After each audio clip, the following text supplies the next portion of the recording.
Thank you. Hello, everyone. Thank you for joining me this Saturday for an update on what Miami-Dade County is doing to deal with the impact of COVID-19.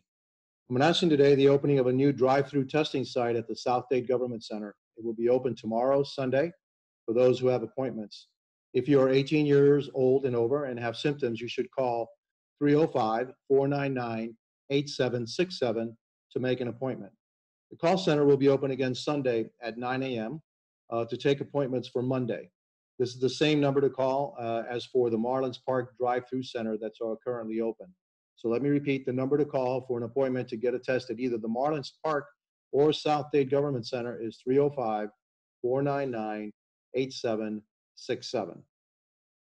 Yesterday, I launched a public-private partnership with the University of Miami Miller School of Medicine on a countywide study to determine the rate of COVID-19 and that exposure in our community. The test is an easy, painless pinprick, so please consider participating in this groundbreaking study. If you get a recorded message from me, this research can give us valuable information to help tamp down the spread of COVID-19 and save lives moving forward. Last night, all adult daycare centers closed. This is another effort to protect our seniors, who are our most vulnerable residents. Any seniors on Medicaid who still need meals delivered to their door should contact their case managers. Let me stress that the staff at senior centers can continue to provide meals, medication, services, and bathing, all at home for seniors.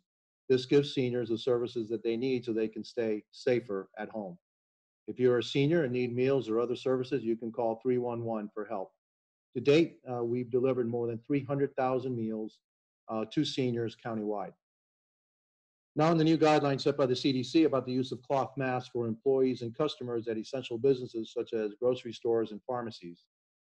I've already urged that anyone who wants to use a cloth mask or other covering for your mouth and nose can do so.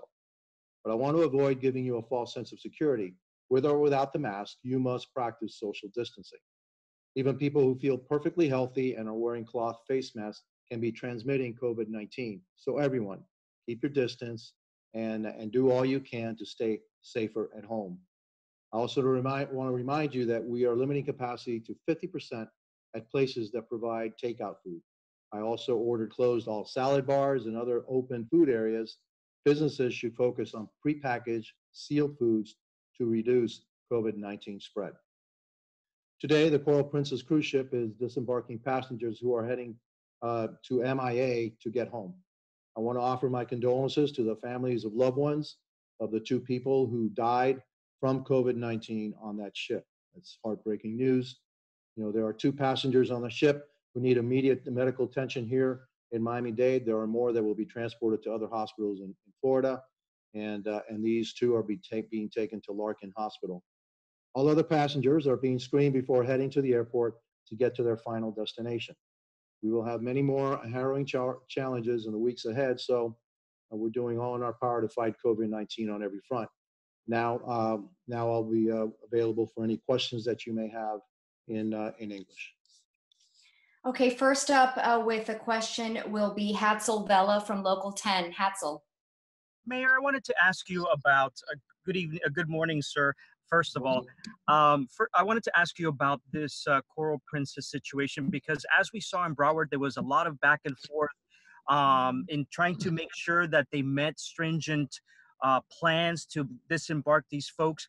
How did it happen on the Miami-Dade side? A lot of folks are saying this kind of surprised everyone, how quickly it happened. When did you find out that this was a situation that you needed to deal with? And then when did you decide, okay, we're letting them in because they have the right plan? We started working on this sometime in the late morning, afternoon yesterday. Before they were allowed to come in, they had to have a plan. And so, but listen, I'm a firefighter, and to me, it's the best. You know, we have to save lives, and there are people dying on that ship. And so, it's unfortunate that on the way here, two passengers died. And so, for me, it was okay. We got to take some people off that are in serious condition. We need to save some lives. They need to have a plan. The plan didn't really come into fruition until early morning hours of this morning. But I'm convinced that the plan is solid. I spoke to the admiral in charge of the Southern District of the United States. He was very much involved in it, and he guaranteed me that there was a solid plan in place. Most of the passengers on that ship are not ill. The plan calls for us to bus them directly to MIA. Most of them are going to get on a charter, won't even go into the terminal. The other ones we put into the terminal, a closed terminal, and then when they're ready to board their commercial flights, we basically put them, right on board. And they're all to wear masks all the way through to their final destination. And so that satisfied me. There are a number of passengers and crew that are going to have to remain on board because they're still ill. The crew members, there are about 40 of them. They're all relatively young. Nobody is actually needing any kind of hospitalization. There's about, I think, 15, 16 passengers that are not fit for travel in the sense that they haven't been cleared. They won't be cleared by the CDC. They're going to have to remain on board. That particular ship actually has pretty good medical capabilities. And so, we hope that they recover on the ship and then, can find their way to the final destination. Thank you, sir. Phil Praisen from NBC6. You need to unmute. Thanks. Can you hear me okay? Yes. Two questions really. One is there anything from your end that could speed up the charter flight process? I know a lot of people are just kind of waiting on the crews until the flights are available. And then two, to your knowledge, are there any other cruise ships that will be coming in? At this point, no, we have no other plans for any other cruise ships to come in. But one of the things that we do put pressure on the cruise ships when they do come here is to charter flights to get either their passengers or a lot of their crew off the ships and get them to their home destinations as quickly as possible. So we are actually disembarking every day here, somewhere between 250 and 500 crew members from the cruise ships that are already there. And they're normally going on charters unless there's a commercial flight that can take them back to their home. And so that operation is happening every day here in Miami-Dade. Let's move on now to Doug Hanks with the Herald. Doug, are you on the line? I am. Thank you so much. Mayor, can you go over again the numbers of passengers that are on the ship that have to stay on the ship and how many are leaving today? Yeah, there's 1,020 passengers that are on the ship. 993 as of last night were deemed fit to travel. That means there are 27 that are somehow not yet deemed to travel. There are 878 crew, which 840 are fit to travel, and there are 38 with symptoms. And so those with symptoms will not be allowed off the ship. The ship actually is pretty well equipped medically. They have at least 4 respirators that I know of, and they have, I believe, 4 doctors and a number of nurses on there. So the plan right now is for them to remain on the ship until they get better. Those that, and then we'll have to deal with any situation if the ones get, that are beyond the capabilities of the ship. We'll deal with that as the situation arises. Thank you, sir. Mark Freeman with the Sun Sentinel. Yes, sorry. No, I think those questions were answered. How was it that this ship managed to go from Port Everglades to Port Miami? Do you have any of the backstory on how that took place over the past day or so? I was asked by my port director. We had a situation where the ship was asking to dock in Port Miami. I asked about the situation in Port Everglades, but at the end of the day, we had some people that were dying on that ship, and we need to get them here as fast as possible. And so, at the end of the day, we're going to save the lives, and then we're going to worry about everything else afterwards. We have capacity here in Miami-Dade. Obviously, if the situation changes in Miami-Dade, then we will have to, make different decisions, because the number one priority for me are the people and the residents of Miami-Dade. But in this case, these people were dying. Obviously, 2 of them died on the way here. So we need to get that ship in so we could save those people. And I looked at it in this way: that were my one of my relatives, what would I want that the mayor and the port director to do? Probably to bring my loved one home as in as fast as possible and give them the best medical care as quickly as possible. Thank you, Mayor. Patricia Mazzei with the New York Times. Hey, Mayor, thank you. I wonder if you've had time to take stock in all of this that's happening, and if with the benefit of hindsight, you have started to think of things you wish you or other cities or counties or the state had done earlier in this process, shut down earlier, cut off spring break earlier, shut the hotels earlier, anything like that. It's always 2020 is perfect hindsight. And so I don't really deal in 2020. Could have, would have, should have. We did what we thought, and I'm sure all cities did what they thought was the right thing to do at the right time. This is it's called novel coronavirus for a reason. They don't really know how it acts. Remember, at the time, we didn't even have any cases here for very late into this event. We have more positive cases here, probably because we are doing much more testing than anywhere else. I think we've done about 20,000 tests here in Miami-Dade County alone. The state of California, from what I understand, has done about 35,000 in total. So you're going to see a bunch more positives here because we've actually tested more. At the end of the day, what I really am focusing in on is how many hospitalizations do we had, how many ICU beds do we have, how many ventilators do we have, and are we ready for some kind of a surge? We have well over, at last count, I think we had something like well over 4,000 empty beds, hospital beds. We had well over close to 300 ICU beds and another 400 beds that can be converted to ICU very quickly. And we had well over 700 ventilators that are available here in Miami-Dade, with a lot more on the way. And the state government is telling us that they have hundreds more that will be here shortly. And so we have the capacity, and then we just have to, that's what we really need to take a look at. The number of positives is a byproduct of the number of tests that we have been giving. And we've been given so many more tests that obviously we're going to have the most positives here. And also we are the largest county in the state of Florida. Thank you, sir. Glenna Milberg with Local 10.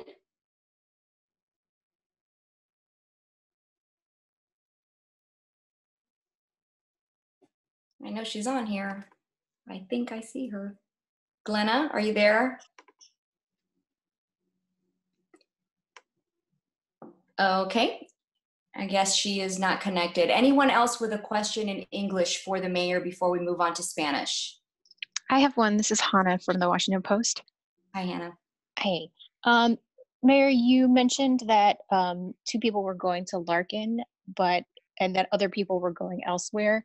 Do you have the number of people who will be transported on the ground to facilities in South Florida? And also, do you have an updated number of how many people on the ship had been confirmed positive for COVID? No, I can't tell you how many are confirmed positive. I don't have that. I do understand that there are some people that have symptoms. So maybe COVID, it could be something else. So there are 2 people that are going to be transferred to Larkin. One is an American, one's Australian. And there are 2 Americans that are going to be transferred to a hospital in Tampa. We had originally 6, but apparently two passed away on the way in. So that's the numbers that we have right now. We have 20-something folks that are going to stay on because they've got some kind of symptoms. It could be COVID-19, maybe it's something else. And we have about close to 40 crew members that are feeling some kind of symptoms also. They're not sick enough to be in any or require any hospitalization. The folks that are staying, the passengers that are staying, they're not fit for travel. They'll be taken care of by the medical personnel and equipment of that ship. And all depends on what their outcomes are. We expect most of them to get better and then travel on. Some could get worse and then may need further medical help. Thank you, sir. Glenna, I see you there now. Would you like to ask the mayor a question? Yeah, apologies. I don't know. I'm not very good at muting and unmuting, but anyway, hi and thank you. And Mayor, the last county commission meeting last month, which seems like a lifetime and a half ago, you had mentioned in the course of talking about Port Miami that there would be a quarantine area right there at the port for what sounds like exactly what happened with the Coral Princess this morning, to offload, and anyone who might be infected, there would be a special isolated place. Is that still a plan, and what is that status? I expect that to be the plan. We kind of put and asked the port director to have one area where all of these ships, if they were disembarking, to go to, so that we can quarantine them. It's an area where where Customs and Border Patrol can go ahead and clear the passengers. Then they get right onto a bus. They get back on the ship if they don't have a flight that's scheduled in the next 2 or 3 hours. They would get right on a bus, taken to MIA. A lot of them go to a Signature Air, which is a FBO on the north side of the airport. They get on they board their charter, and then they're taken home. Some go on commercial flights. We segregate those folks into an area of the terminal that's not being used, and as their flight is ready to board, they'll board. All of them will be given masks, even though they are fit to travel. On the way to the airport, at the airport, and they're instructed to keep the mask on until their final destination, and then they're instructed to self-isolate at their final destination for 14 days. Martin Vasolo with the Herald. Hey there. Thank you for organizing this presser. I wanted to zoom back into the local news here. What are the hours for the South Dade testing center, and when will it open? Is it Sunday or Monday? It opens tomorrow. I'm sorry, I don't have at my fingertips the hours. We know that you can call the number that I gave out on my presentation. You can call that number. That will do the scheduling for both the Marlin site and South Dade. And we're working really hard to open up a site at the youth fair, and hopefully we can open sometime in the early part of next week. So that'll give us a number of testing sites here in Miami-Dade County for folks 18 and over that have symptoms. So I can't really tell you what it is. We know we fill I think 300 slots for South Dade, and then as long as it takes to get it done, that's how long we'll be open.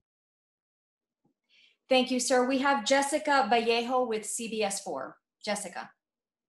Hi, thank you. We spoke to passengers earlier today, and they're very happy to get off this ship, but they're also kind of concerned. Can you ensure that the plan that we have in place is safe? The plan is as safe as the Port of Miami and the U.S. Coast Guard and the Miami International Airport make it. I have been confident of the abilities of my airport director, my port director, and the U.S. Coast Guard to safeguard the lives of American citizens here in Miami, and also do the best they can to safeguard the lives of those passengers. You know, they're human beings. They need to be able to get to their destination as quickly as possible, but in a safe way, also without potentially infecting anybody else that may be on that flight. Some of these charter flights are 100% these passengers. Some of them, I think the minority of them will actually get on some kind of commercial flight and then head back home to their destinations. Thank you, sir. Anyone else with a question in English before we move on to Spanish? I do. Hi, this is Mel Alonso from CNN.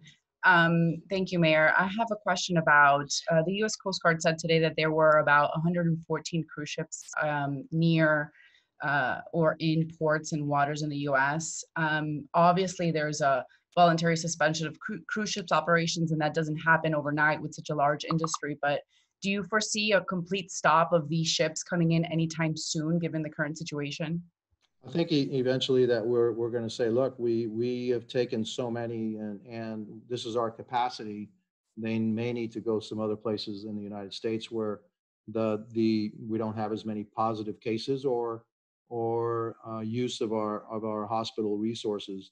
And so what we've been trying to do with the cruise ships is a lot of them are out there with their crew and trying to tell the cruise industries they need to start getting those healthy crew members off the ships and just keep a very, very skeleton crew to operate the ship, so that if anything does happen on any particular ship, the exposure to people is a heck of a lot less. That's why we're transferring crew members off the ships right now, and that operation is happening every day. And like I said, we probably get 250 to 500 crew members off every day, take them to MIA. They're in a separate terminal, put them on airplanes, and then they can head on back to their destination. A lot of these crew members are from the Philippines. A lot of them are from countries in Europe. And so that's what we're trying to do. That's what we're doing every day to thin out the numbers of those crew members that are still on board. Thank you, sir. Okay, last call for English questions. Okay, we'll move on to the mayor's remarks in Spanish. Mayor. Thank you.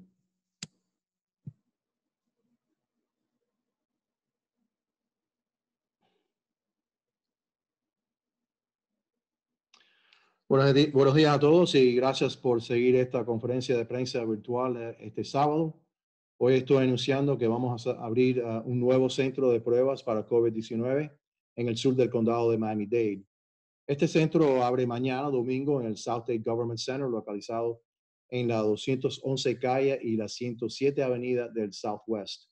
Las personas que tienen síntomas y necesitan hacer la prueba tienen que llamar primero para una cita. El número que deben llamar es el 305-499-8767. Este es el mismo número para hacer una cita en Martins Park. Recuerden que tienen que ir en carro, tener la cita y quedarse en el carro para la prueba. Estaremos ofreciendo 300 citas cada día y ustedes deben llamar el día antes en la mañana para hacer su turno. Si no tiene cita, no le vamos a hacer la prueba. El nuevo centro permite que los residentes de zonas como Homestead, Florida City y Kendall tengan un lugar más cerca para hacerse el examen. Este centro lo está operando el condado de Miami-Dade junto al hospital Jackson, UHealth y los bomberos del condado de Miami-Dade. Las personas mayores de 18 años pueden hacer la prueba solamente si tienen síntomas. Pero recuerden, si no tienen síntomas, todavía todos debemos actuar como si tenemos la infección. Están más seguros en casa, aunque no tengan los síntomas. También quiero recordarse de que los supermercados y tiendas de comida tienen que implementar una nueva orden que firmé para prevenir el contagio del COVID-19. De ahora adelante, estas tiendas solo pueden dejar entrar la mitad de su capacidad en clientes. Deben tener empleados que estén contando cuántas personas están entrando. Así es más fácil para que las personas mantengan la distancia social. Recuerden, aunque haya menos personas adentro de las bodegas, tienen que mantener 6 pies de distancia entre otras personas. Además, estos sitios tienen que cerrar los salad bars o secciones de comida preparada donde el público mismo se sirve. Las comidas calientes que ya están selladas en contenedores, sí se va a permitir. Esta orden también les recomienda a estos sitios que les permitan a sus empleados usar protección como máscaras y guantes. Siguiendo nuevas recomendaciones del CDC, todos los que van a un mercado, una farmacia y otros lugares deben cubrir su boca o nariz con una máscara o pañuelo para prevenir contagio. Pero esto no quiere decir que se pueden reunir en grupos. No quiero que tengan un sentido falso de seguridad. Aunque tengan máscaras, deben de seguir practicando la distancia social. No es que deben, tienen que seguir practicando de la distancia social. Ahora para los seniors, los daycares para adultos ya cerraron el viernes. Hoy firmé una enmienda que le permite a los empleados seguir trabajando bajo ciertas condiciones. No queremos que las personas mayores que necesiten servicios se queden sin ayuda en casa. Los empleados de los daycares pueden ir a las casas para hacer cosas como darle medicinas, dar la comida o cuidar a estas personas. Los clientes de los daycares que reciben servicios por Medicaid en esos centros deben de conectarse con su trabajadora social para seguir recibiendo los servicios. Si necesita comidas y otros servicios, también puede llamar al 311. Hemos cerrado esos daycares porque las personas de la tercera edad tienen el mayor riesgo de contagiar este virus. Por eso están más seguros en casa y no juntos en los daycares. Esta mañana recibimos en el puerto de Miami el crucero Coral Princess. Mi más sentido pésame a las familias de las dos personas que murieron de COVID-19 en el barco. Como bombero, quiero salvar vidas y por eso permitimos que entrara el barco al puerto para llevar a los otros pasajeros críticos al hospital.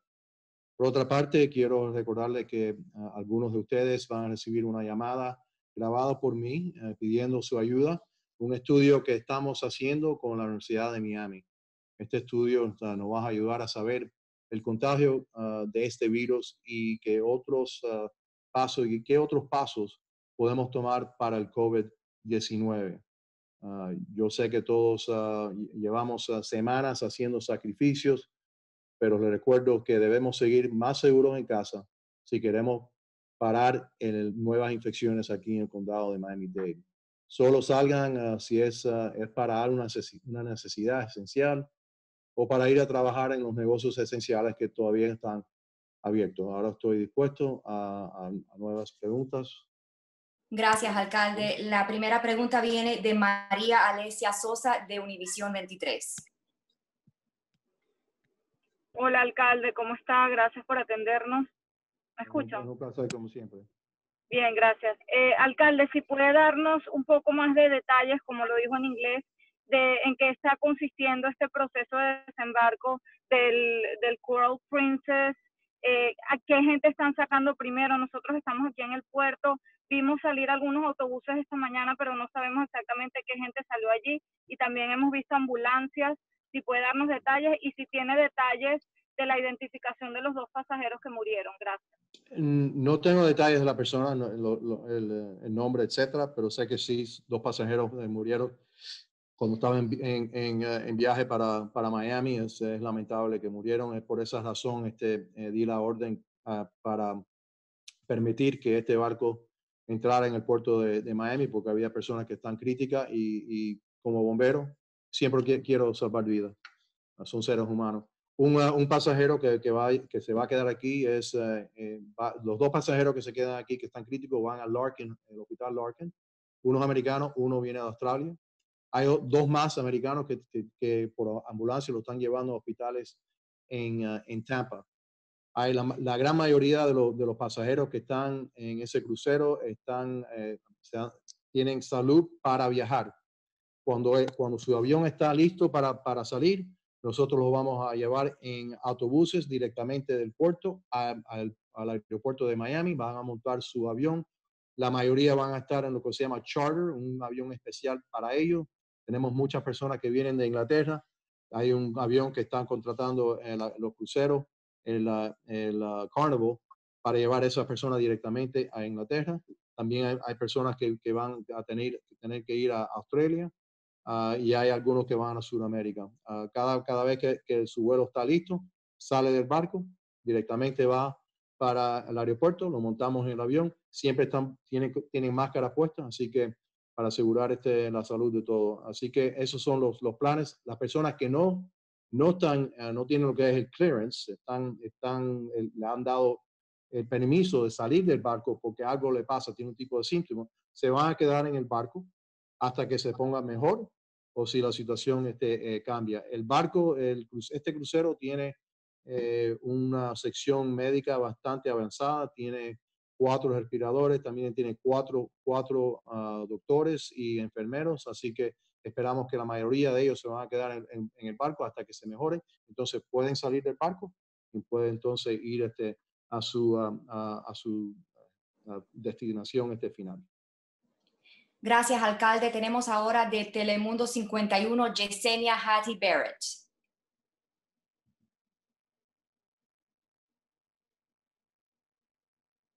Yesenia, are you there?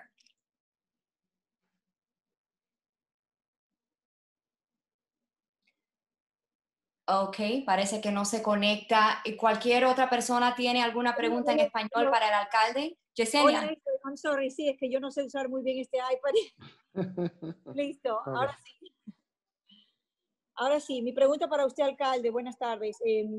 ¿Cuántos están enfermos en este momento? ¿Hay un número exacto de cuántas personas están enfermas? Y si entre los pasajeros hay estadounidenses, residentes de la Florida. ¿Y cuándo usted tomó esta decisión finalmente? Yo tomé la decisión ayer por la noche cuando me aseguró el admiral de la Guardia Costa que él estaba en cargo de asegurar que el plan era suficiente para protegernos nosotros aquí en el condado de Miami-Dade. También estuvo en contacto durante el día con el director Juan Curila del puerto de Miami y yo le dije que tenía que asegurar que este plan es algo que va a asegurar nuestra salud aquí en el condado de Miami-Dade, pero también es una situación muy, muy difícil porque habían personas que se estaban muriendo y lamentablemente 2 personas se murieron en camino. Hay 4 personas que están críticas, 2 personas se van a quedar aquí en el hospital Larkin, o 2 personas se van a ir a un hospital en Tampa. Hay 27 otros pasajeros que tienen un tipo de síntoma, no están críticos, no están en lo que es la sala de emergencia que ellos tienen en el bote o la sala del hospital que tienen en el bote, en el barco. Hay 993 que están, la Guardia Costa ha determinado que pueden viajar. Esas personas, muchas de esas personas son americanos que van a salir del barco cuando su vuelo está listo. Lo vamos a llevar al aeropuerto, entonces se van a montar en su avión y van a regresar a su casa, a su estado de origen. Hay como 250 pasajeros que son de Inglaterra. Ellos seguro que se van a montar en un avión especial para ellos. Así que también cuando ese avión está listo, esas personas se van a desembarcar. Lo vamos a poner en un autobús y directamente lo vamos a llevar al aeropuerto de Miami. Lo más rápido posible que podemos llevar a estas personas al aeropuerto para que puedan regresar a su casa, a su origen, lo vamos a hacer. Así que esperamos que este proceso va a tomar 2, puede ser 3 días lo máximo. Y entonces las personas van a salir. Se van a quedar como 27 personas de pasajeros, se van a quedar en el crucero. Hay 878 miembros de lo que es empleados del crucero que están adentro. Hay como 40 que también tienen un tipo de síntoma. Ellos se quedan en el barco también, en el crucero. También muchos de ellos se van a quedar en el crucero porque ellos necesitan una cantidad de personas para mantener el crucero, aunque no está saliendo al mar. Pero esperamos también que muchos de estos, que se llaman crew members, también los vamos a llevar al aeropuerto de Miami para que también regresen a su país. La gran mayoría de eso. Es un proceso que pasa todos los días aquí porque tenemos cruceros que están en el puerto, que tienen sus empleados, que estamos ayudándolos a llevar al aeropuerto para que ellos puedan regresar a su país. Gracias, alcalde. ¿Alguna otra pregunta en español? Me gustaría hacer otra, April, si no es demasiado. Yesenia Jate. Adelante. Quería nada más confirmar si efectivamente los 2 personas que fallecieron a causa del COVID-19. ¿Y cuántas personas serán trasladadas a los hospitales aquí en el sur de la Florida? En el sur de la Florida hay 2 que van a estar, ya están en el hospital. Lo que yo sepa, hay un americano, una persona de Australia. Habían 6 personas que estaban en condición crítica, 2 de ellos fallecieron. Así que habían 4, 2 se van a quedar aquí en el sur de la Florida, entonces 2 más que van a un hospital en Tampa. ¿Alguna otra pregunta? Any other questions? Okay, and with that, we'll wrap it up for our Haitian Creole media. Our Haitian Creole translator, Lionel Labour, will be delivering the mayor's remarks in Haitian Creole. That will be posted just a little bit later on our website at miamidade.gov/coronavirus. Thank you all for being here this afternoon. Thank you, Mayor. Thank you. See everybody later.